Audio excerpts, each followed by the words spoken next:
좋아요, 구독! 네, 시장을 주도하고 있는 글로벌 이슈를 심층 분석하고 투자의 방향성을 세워보는 긴급진단 시간인데요. 김한진 이코노미스트 자리에 계십니다. 인사 나눠보도록 할게요. 안녕하세요. 네, 안녕하세요. 네, 간밤이죠. 바이든 대통령의 반도체 지원법 서명 소식이 전해졌습니다. 미국이 반도체와 배터리 등의 산업 전 분야에 있어서 중국 견제에 나서는 모습인데요. 해당 소식과 함께 남은 8월의 투자 전략 박사님과 자세한 이야기 나눠보도록 하겠습니다. 조 바이든 대통령이 현지 시간 9일이죠. 반도체 산업 육성법에 서명을 했습니다. 중국 위협을 견제하기 위한 것으로 풀이가 되는데요. 어떤 내용들을 담고 있나요? 네, 정식 명칭은 Chips and Science입니다. 그러니까 반도체, 과학 법안 이렇게 돼 있는데 핵심은 말씀하셨듯이 좀 이제부터 정부가 나서서 미국의 어쨌든 반도체를 비롯한 첨단 산업을 육성 지원하겠다. 근데 그 규모가 알려진 것처럼 2,800억 달러, 그러니까 한 366조. 원 정도가 됩니다. 조금 내용을 보니까 한 30%, 2,800억의 한 30% 정도는 800억 달러 정도 되겠죠. 한 100조 정도의 규모는 좀 직접적이라고 하면 미국 내에 반도체 공장을 짓는데 지원하겠다. 물론 이제 공장을 짓는데 수혜를 받으면 외국 기업이든 미국 현지 기업이든 좀 그 의무가 있습니다. 중국에 수출을 못 한다든지. 네. 하지만 어쨌든 직접 공장을 짓는 데 대한 지원, 그리고 나머지는 이제 세금을 깎아주겠다. 이런 그 세금 지원. 나머지 조금 장기적인 한 2천억 달러에 달하는 조금 한 10년에 걸쳐서 장기적인 어쨌든 정책 입안은 조금 중장기적으로 지금 반도체를 중심으로 한 첨단 산업의 육성과 관련된 어쨌든 지원에 쓰겠다. 약간은 좀 추상적입니다. 그건 나중에 이제 구체화되겠죠. 네. 그렇군요. 이 바이든 대통령은 좀 전략적인 산업 지원 필요성을 언급을 했는데요. 이 역설적이게 미국의 반도체 산업의 퇴행이라는 이슈도 있습니다. 미국은 한때 세계 1위였던 연구 개발 투자국이었음에도 현재는 9위 수준에 머무르고 있는데요. 이러한 까닭이 무엇일까요? 네, 자 사실 30년 전의 반도체 시장은 지금과는 비교가 안 되겠죠. 좀 우리나라는 거의 존재감이 미미했을 거고요. 중국도 아직 이렇게 생각도 꿈도 못 꾸는 그러한 상태였을 겁니다. 그동안 이제 반도체 생태계가 굉장히 바뀌어 왔습니다.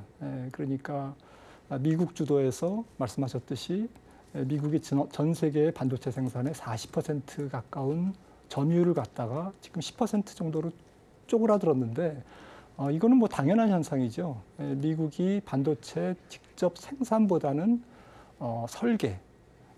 설계에 강점이 있지 않습니까? 설계를 중심으로 하고 나머지는 이제 아웃소싱, 여러 나라의 한국을 비롯한 여러 나라의 이제 아웃소싱을 특히 이제 대만이 아웃소싱 파운더리 업체가 TSMC가 되겠고요. 그렇게 해서 이제 생태계가 바뀌어서 국제 분업이 하드웨어 공정 부분하고 설계 부분이 이제 나눠지는 그런 과정에서 직접적인 칩 반도체 생산은 미국 현지에서 이제 그 비중이 줄어든 거죠. 이번에 어쨌든 이 법안의 의미는 다시 이거를 되돌려 놓겠다. 한 30~40% 이상으로 되돌려 놓겠다. 중국의 반도체 굴기에 대한 맞불 작전으로 생각이 됩니다. 미국이 이제 세계 생산량, 반도체 생산량을 좀 더 올려놓겠다라는 취지로서 법안이 나온다라는 이야기인데요. 이번 법안이 좀 정식 발표되면서 인텔과 대만의 TSMC, 삼성전자의 텍사스 공장 증설이 조금 수혜를 받을 것으로 분석이 됩니다. 미국 주도의 반도체 신공급망 어떠한 국면으로 좀 구축이 될지 궁금하고요. 또 삼성전자와 TSMC의 이 격차 좁히기에 유의미한 영향을 줄 수 있을까요?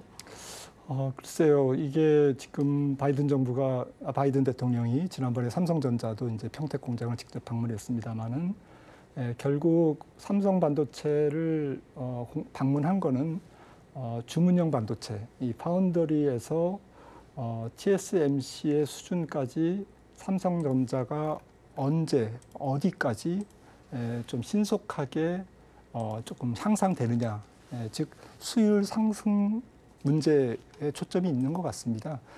그러니까 자신 있냐라는 것을 이제 확인하러 이제 조금 그런 제스처를 취한 것 같은데요. 그런데 이제 어쨌든 바이든 정부가 계속 얘기하듯이 반도체는 이제 전략 산업이다. 첨단 산업일 뿐만 아니라 국방, 그 다음에 어쨌든 데이터 센터, 그리고 여러 가지 이제 정보를 수집하고 더 나아가서는 AI, 그리고 전기차, 자율차까지 이제 사용되는 전략 산업이잖아요. 그러니까 이 전략 산업의 우산 속에 우리나라가 삼성전자가 들어간 거니까 특히 비메모리 부분에서 이런 그 전략 산업이라는 것은 사실은 뭐 그 미국이 다 사준다는 거죠. 어느 정도 질적인 어쨌든 한계만 넘어서면 미국이 다 사줄 테니까 생산을 조금 열심히 해서 수율을 올려놓으면 이건 사실은 굉장히 좀 좋은 호재라고 볼 수 있습니다. 그래서 정리해서 말씀드리면 어쨌든 수율이 좀 상상되는데 당초 예상보다는 시간이 단축되지 않을까 이렇게 기대를 해봅니다. 삼성전자의 수율 좀 단축 시간은 네. 좀 빨라질 것이다라고 이야기를 해주셨네요. 한편 백악관은 반도체법으로 좀 미국 내 투자가 크게 증가하면서 일자리와 미국 메모리 반도체 생산 점유율도 좀 대폭 오를 것이라는 이 견해가 많습니다. 이번 법안이 경기 침체 우려에 발목 잡힌 미국 경제에 좀 상승을 꾀할 수 있는 계기로 좀 작용할 수 있을까요? 네, 첨단 산업의 육성 뭐 이렇게 대규모로 지원을 하고 또 외국 기업들을 유치하고 뭐 대만의 TSMC도 뭐 지금 뭐 공장을 짓고 있지 않습니까? 2024년에 이제 양산에 들어가고 삼성전자도 이제 오스틴 공장 2024년에 들어가고 공장을 짓는 것은 뭐 자본 투자가 확대되는 거기 때문에 당연히 이제 GDP 경제에 플러스 요인이죠. 하지만 뭐 미국의 전체적인 경제 규모를 감안했을 때 이것은 좀 상징적인 의미에 가깝고요. 조금 직접적인 효과는 조금 그렇게 크진 않을 것이다. 이렇게 생각하는 것이 맞을 것 같고요. 다만 중장기적으로는 결국 반도체의 어떤 생태계 변화, 더 나아가서는 앞서 발표된 뭐 인플레이션 감축 법안, 온실가스 배출을 이제 획기적으로 줄이는 이런 법안들이 좀 계획대로 차질 없이 진행된다면 반도체를 비롯해서 뭐 2차 전지 또 다른 이런 그 환경 관련 산업들에 대한 투자 유치와 리조어링, 미국 기업들이 다시 미국으로 이제 환류돼서 미국 경제에 플러스 요인을 제공하는 그런 계기로는 중장기적으로는 긍정적으로 생각해야 되지 않을까 싶습니다. 중장기적으로는 좀 미국 경제 발전에 좋은 영향을 줄 것이다라는 말씀을 해주셨습니다. 또한 궁금한 점이 치포 동맹입니다. 우리나라의 치포 동맹 참여가 가시화되고 있는 상황인데요. 금융투자 업계에서는 이러한 부분에 대해서 좀 부정적인 전망이 많습니다. 우려가 여러 가지 있겠지만 아무래도 중국이 한국 반도체에 좀 보복을 하지 않을까라는 우려가 클 것 같은데 어떻게 보십니까? 네, 사실 뭐 그 한국의 반도체 수출을 지역별로 이제 세분해 보면 대중 수출이 40%나 돼요. 그러니까 물론 중국에서 수입도 많습니다. 이게 반도체가 제가 반도체 전문가는 아니지만 굉장히 국제 분업이 아주 촘촘하게 효율적으로 이루어져 있는 거거든요. 그러니까 뭐 후공정은 중국 업체가 해서 다시 이제 국내로 들어온다든지 이렇게 이제 분업이 되기 때문에 대중 수출 비중이 40%나 되고 그리고 수입 비중도 30%, 또 반도체 기자재 수입 비중은 20%나 됩니다. 그리고 여러 가지 이제 부수적인 효과, 어떤 분업에 따른 효율성, 원가 절감 이런 것들까지 감안한다면 이 치포 동맹이 액면 그대로만 해석하면 상당히 우리의 수출을 발목을 잡히는 이제 그런 법안이 될 수 있는데요. 다만 이런 것들이 추진되는데 뭐 이렇게 법안 그대로 추진되기보다는 여러 가지 예외 조항이 이제 앞으로 나올 겁니다. 그래서 이런 부분들을 너무 단기적으로 우려할 필요는 없지 않을까 이렇게 생각을 합니다. 네, 그러면 좀 단기적인 우려는 있겠지만 그래도 중장기적으로는 괜찮을 것이다라는 이야기이신 것 같은데요. 제2의 사드가 된다는 말도 있습니다. 우려가 점점 커지는 시장 분위기가 있어서 이 중국과의 관계와 우리나라의 경제 좀 중장기적으로 좀 알아봐 주신다면 어떤 내용들이 있을까요? 네, 중국도 지금 굉장히 급하고 또 중국 자체의 이제 산업 구조를 보다 더 이제 그 생산성이 높은 또 부가가치가 높은 첨단 산업 쪽으로 이제 이전시키는 어쨌든 경제 구조를 변혁시키는 과정 속에 있고 그런 과정에서 미국은 민주당, 공화당 할 거 없이 초당적으로 중국을 견제하는 이제 그러한 것을 지금 피하기는 어렵지 않을까 중국이. 하지만 이제 이런 부분에서 어떤 이제 뭐 행정부의 어떤 성격에 따라서 또 한 2년 후에는 또 모르는 거니까요. 그래서 이런 부분들이 어떻게 이제 바뀔지는 좀 지켜봐야 될 것 같고요. 다만 이제 우리나라 입장에서는 중국의 또 다른 보복 지적해 주셨듯이 뭐 다른 분야, 뭐 소비재라든지 이런 반도체나 첨단 산업은 이제 뭐 분업은 분업대로 하고 또 법망을 좀 피해가고 뭐 이렇게 할지 모르지만 직접적으로 눈에 드러나는 이제 소비재나 어떤 유통 이런 부분들에서 조금 견제 혹은 제재가 있지 않을까라는 우려를 좀 해봅니다. 네, 중국의 이 소비재나 유통에 대한 견제는 좀 예상이 되긴 하지만 그래도 예외적인 법안이 나올 것이다라는 전망해 주셨습니다. 이어서 최근 발표된 미국 주요 경제 지표와 이 발표가 임박된 CPI 지수에 대해서 이야기를 해보도록 하겠습니다. 세계 금융 환경에 어떤 변화를 줄지 궁금한데요. 최근 세계 증시의 화두죠. 미국 고용지표 발표였습니다. 이 고용 발표로 인해서 다소 낮게 평가됐던 9월의 자이언트 스택 가능성이 좀 확대되고 있다고요. 네, 뭐 당장 뭐 지금 뭐 내일 우리나라 시간으로 이제 내일 밤에 나오는 7월 소비자 물가 지표가 네. 조금 관건인데 지금 시장의 예측은 조금 물가가 생각보다는 더디게 떨어질 거다. 그리고 특히 이번에 발표되는 7월 물가가 좀 중요한데요. 시장이 헤드라인 물가, 그러니까 전체 소비자 물가의 안정, 전달에 9.1%에서 한 8.7% 정도까지 이렇게 낮아질 거라고 예상이 되거든요. 네.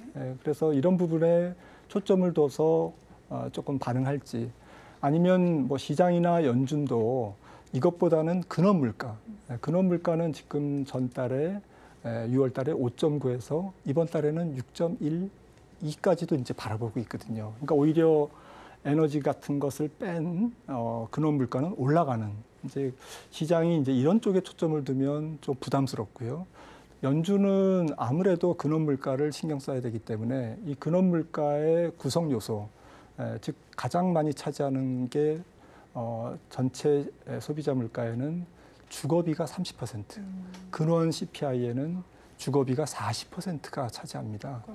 그러니까 이 주거비가 좀 끈적끈적하게 속 시원히 안정되지 않고 있고 또 그럴 가능성이 하반기에 높기 때문에 긴축의 고삐를 조금 죄는 그런 상황이 될 수밖에 없는 거고요. 그래서 9월 달에 75bp, 또 11월에 50bp 최소, 그리고 잘못하면 12월에도 네.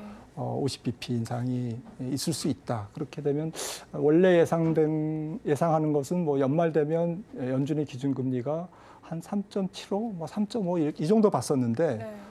이렇게 되면 4.0에서 4.25 뭐 이렇게 지금 바뀌어가는 거죠. 그리고 내년에도 한두 차례 더 추가 인상.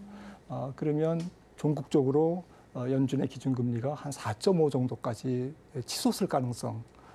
그러면서 좀 경기를 끌어내려야 되는 이제 그런 절박한 상황으로 지금 내몰리고 있는 것 같습니다.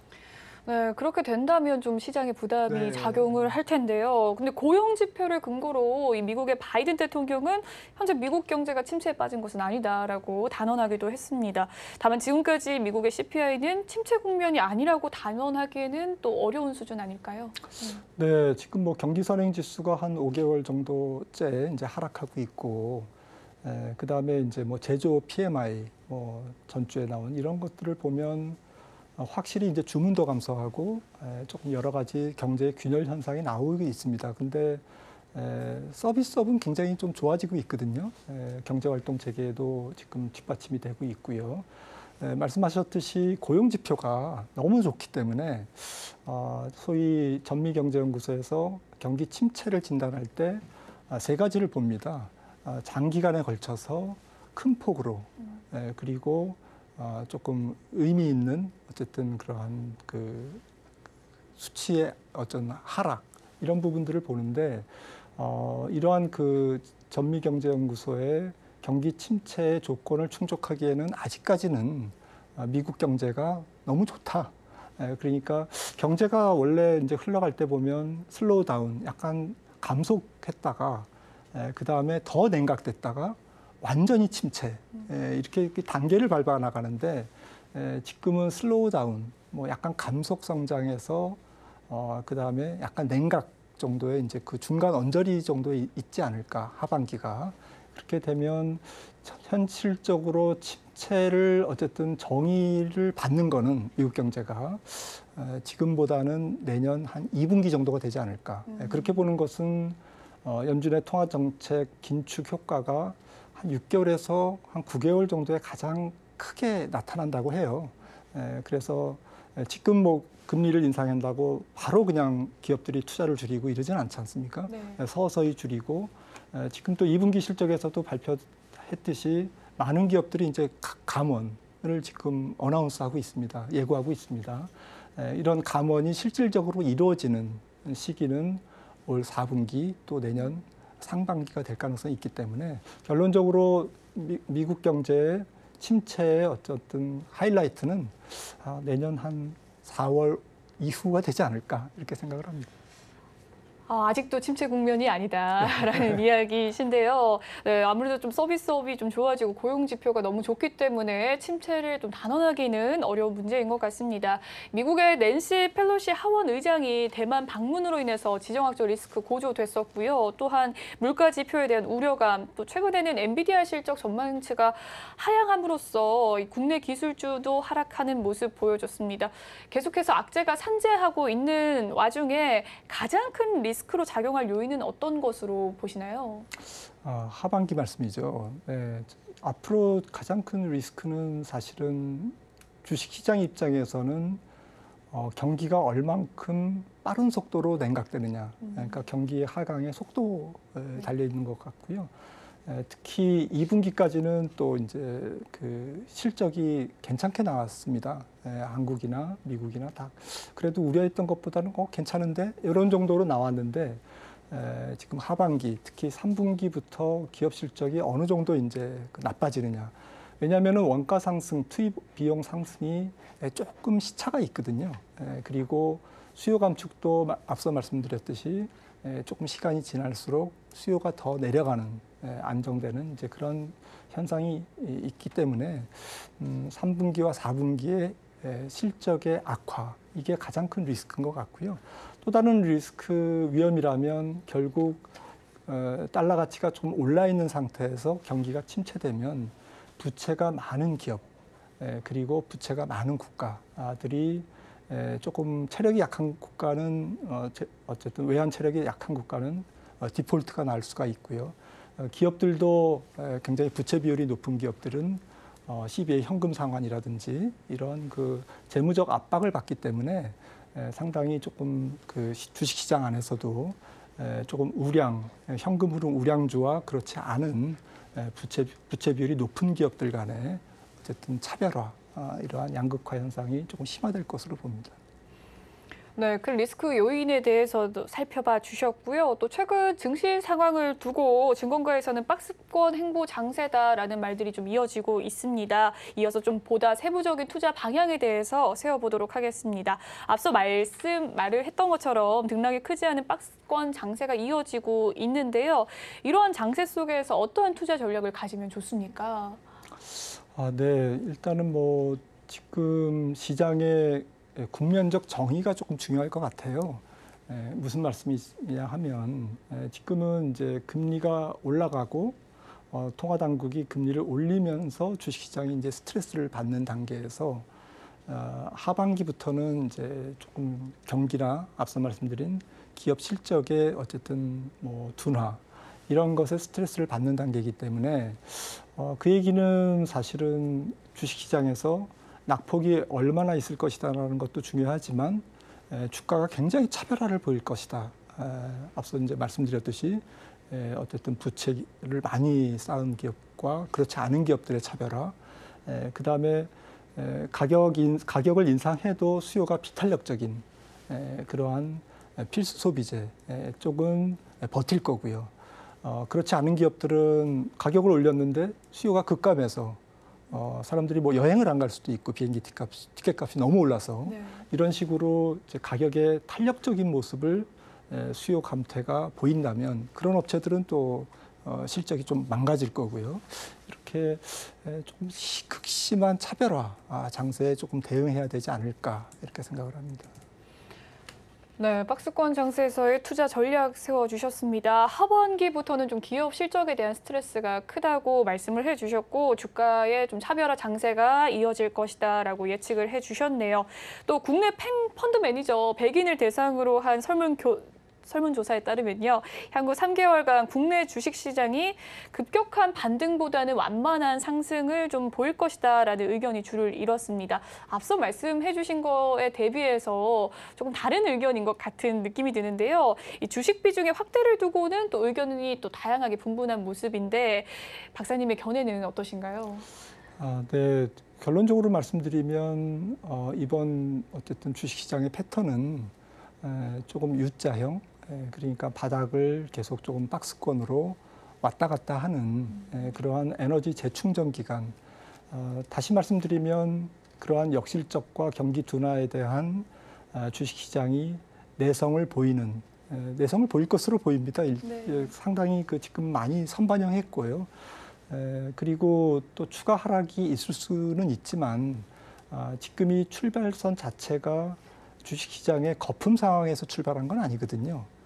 그러니까 2000년 닷컴 버블처럼 정말 말도 안 되는 어쨌든 주가 밸류에이션으로 인해서 경기 침체를 맞는다면 주가의 아주 폭락 부분이 좀 본격화될 수도 있지만 지금 현재 주가가 거품은 아니기 때문에 하락하더라도 조금 제한적인 하락, 그리고 반등을 위한 하락이 조금 예상되고요. 그런 측면에서 앞서 말씀드렸듯이 조금 경기 침체에 대한 대비를 한다면 저는 현금 비중을 일정 비중 좀 유지하는 게 좋을 것 같습니다. 좋은 주식을 보다 더 싸게 살 수 있는 기회는 하반기에 여러 차례 있을 것이다 라고 생각을 합니다. 좋아요, 구독!